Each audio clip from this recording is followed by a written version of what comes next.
There is a money rule older than most countries on Earth, older than most languages still spoken today. It was written down in ancient Babylon over 2,000 years ago, and it solves the exact same money problem you are dealing with right now. Nobody taught you this in school. Your parents probably weren't taught it either, but a man named Arkad, who started with absolutely nothing, used this one rule to become the richest man in the most powerful city in the ancient world. And in the next 12 minutes, you are going to understand exactly what he did, and exactly how to do it yourself starting today. Let's go back to the beginning of Arkad's story, before he was wealthy, before people asked him for advice, before any of it. Arkad was a scribe, a copyist. He sat in a room and wrote documents for other people all day, long hours, honest work. But at the end of every month, after paying for food and shelter and the small pleasures of daily life, he had nothing left. Sound familiar? He wasn't lazy, he wasn't reckless, he just did what everyone around him did. He earned, he spent, and he hoped there was something left at the end. There never was. Then one day, an old moneylender named Algamish gave Arkad a piece of work that required him to stay up all night copying. And in exchange for the extra effort, Arkad asked not for coins, but for knowledge. He asked, "How do I stop being poor?" Algamish told him this: "A part of all you earn is yours to keep. Not all of it, not half of it, just a part. 10%. Taken first, before anything else." Arkad went home and thought about it, and then he did something almost nobody does. He actually tried it. Now here's what pay yourself first actually means, because most people have heard the phrase and still don't do it. When you get paid, what happens? You cover rent, you pay your bills, you buy food, you handle whatever needs handling, and then, if anything is left, you save it. That's the system almost everyone runs on. The problem is simple. There's never anything left. Life expands to fill every dollar you give it. There will always be a reason the last $100 needs to go somewhere, always. Which means the saving never actually happens. Pay yourself first flips the order entirely. The moment money comes in, 10% leaves into a separate place before you see it, before your brain counts it as available, before anyone else gets a claim on it. Then you live on the rest, not the other way around. Arkad called it the first law of gold. Your savings must come first. Everything else is paid from what remains. And here's what's wild about this. Babylon existed over 4,000 years ago. Right now in modern-day Iraq, you can still find the ruins of that city, and the financial agreements, contracts, and clay tablet records they left behind show that the people of Babylon had banks. They had written loans. They had the same arguments about money that people have in group chats today. Too many expenses, not enough coming in, always feeling behind. 4,000 years ago. Nothing has changed. This rule is older than most modern countries, older than most religions as we know them today, older than every financial system currently running on Earth, and not one school on the planet teaches it. That's not an accident, it's just an enormous gap, and once you see it, you can't stop seeing it. Stay with me because this next part is important. Let's make the math real, because some people hear 10% and think that doesn't apply to me. I don't earn enough for 10% to matter. Let's test that together. Say you earn $500 a month, 10% is $50. That's it. $50 a month.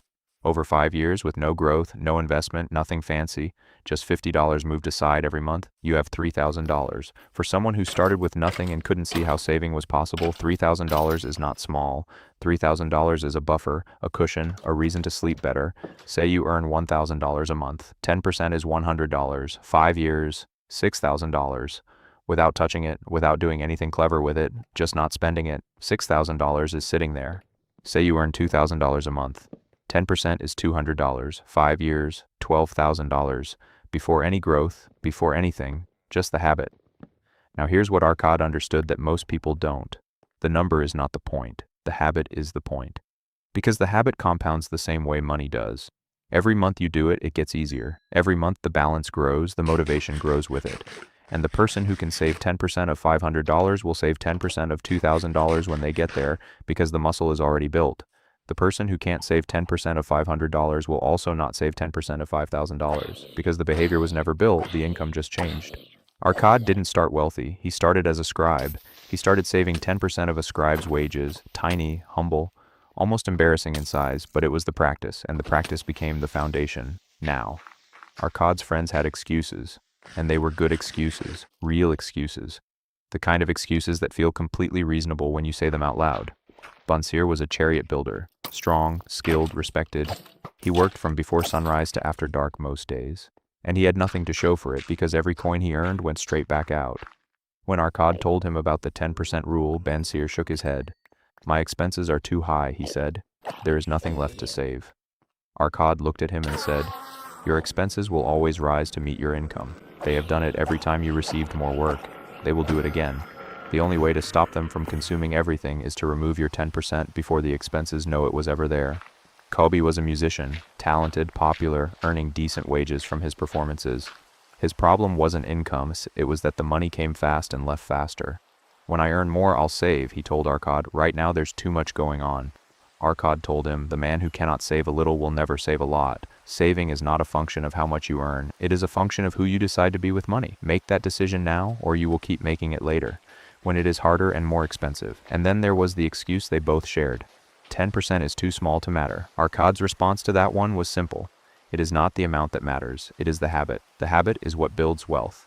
10% of very little, held consistently over time, becomes something real, and something real becomes something more. But it starts with the habit, not the amount. Bansir and Kobbi nodded. They understood, they appreciated the wisdom, and then they went home and changed nothing. Stay with me because this next part is important, and honestly it's a little uncomfortable. 20 years passed. Arkad kept his practice, 10% first every time. He learned to let that money grow. He made mistakes. He will tell you that himself. He trusted the wrong people with some of it and lost, but he never stopped saving. He never broke the first law.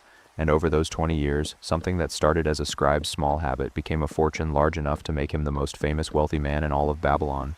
Now look at Bansir. 20 years later, he's still a chariot builder, still skilled, still hardworking, still respected, and still every month the money runs out before the month does. His craft never changed. His income grew a little. His expenses grew more.